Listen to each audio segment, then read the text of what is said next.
আমাদের ঘরে এলো নতুন একটা ফ্যামিলি মেম্বার। হ্যালো, আমি সোনালি। কেমন আছো সবাই? আজকে হচ্ছে চ্যালেঞ্জ ভিডিও ডে 7। আর তোমরা নিশ্চয়ই এখানে ভাববে যে এটা আমি কি করছি, তাই না? তো এই শয়তানটাকে যেটা দেখছো তোমরা ব্ল্যাক কালারের, উনি সবাইকে মেরে বেড়াচ্ছেন। ওর জন্য এনাকে আমরা ছাড়তে যাচ্ছি।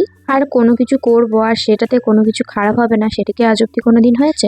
প্লাস্টিকটা যেহেতু ছিঁড়ে গেছিলো, তো আমরা সেটাকে বালতির ভিতরে ভরে, মাছগুলোকে বালতির ভিতরে ভরে নিয়ে যাচ্ছিলাম। কিন্তু ওখানে গিয়ে আমরা বকাও খেয়েছি যে যদি বালতির ভিতরেই ভরা ছিল তো কিসের জন্য প্লাস্টিকে ভরেছি। যাই হোক, আর যেটা তোমরা দেখলে ওটা আমাদের বাড়ি। আর এটা হচ্ছে আমার কাকার ছোট্ট একটা বাগান। छचुंदर मेरा बंदर छचुंदर का दीदी छचुंदरी।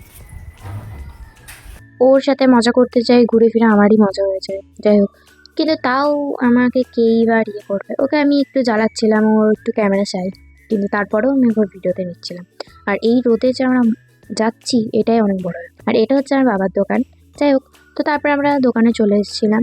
দোকানে এসেই একটা কিউট পাপ্পির সাথে আমাদের দেখা হয়। এ তো সবার কাছে আসছিল, আমার কাছে আসছে, আমার ভাইয়ের কাছে আসছে, সবার কাছে আসছিল। তো আমরা ওকে বেশ আদর করছিলাম। তো বাবা সেটা দেখে বলল যে তোরা কি নিবি, ঘর নিয়ে যাবি? তো তখন আমরা যখন হ্যাঁ বললাম, বাবা তারপরে হেসে দিল, মানে স্বপ্নর মধ্যে জল ঢেলে দিল আর কি, ওরকম একটা ব্যাপার।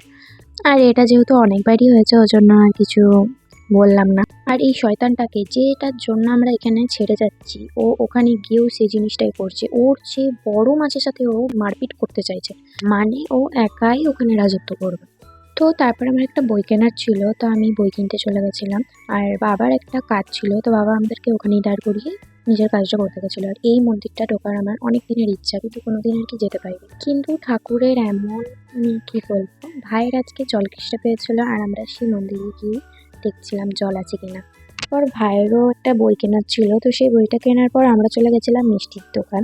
এখানে এত ধরনের মিষ্টি দেখে মানে আমি তো পুরো পাগল। কিন্তু এত মিষ্টি খেলে হয়তো আমার সুগার লেভেলটা একদম হাই হয়ে যাবে। তো আমরা কিনে নিয়েছিলাম দই, তারপরে আমরা যাচ্ছিলাম ঘর। আর ইনি দেখে না আঙুল চেপেতে যেন এনাকে খেতেই দেওয়া হয় না ঘরে। তো তারপর আমরা ঘরে এসে গেছিলাম, আর হয়ে গেছিলো আরেক কাণ্ড। এখানে বাবা গাড়িটা রাখতে গিয়ে গাড়ির আয়নাটা ভেঙে দিয়েছে। একদিকে খারাপও লাগছিল, আর একদিকে আরেকটা মনে হচ্ছিল যে প্রথমবার আমার হাত দিয়ে কোনো কিছু হয়নি। তো যাই হোক, তারপর খাওয়া দাওয়া করে দই নিয়ে চলে গেছিলাম উপরে। আজ অব্দি ভিডিওটা এইটুকুই, দেখাবে নেক্সট ভিডিওতে। টাটা।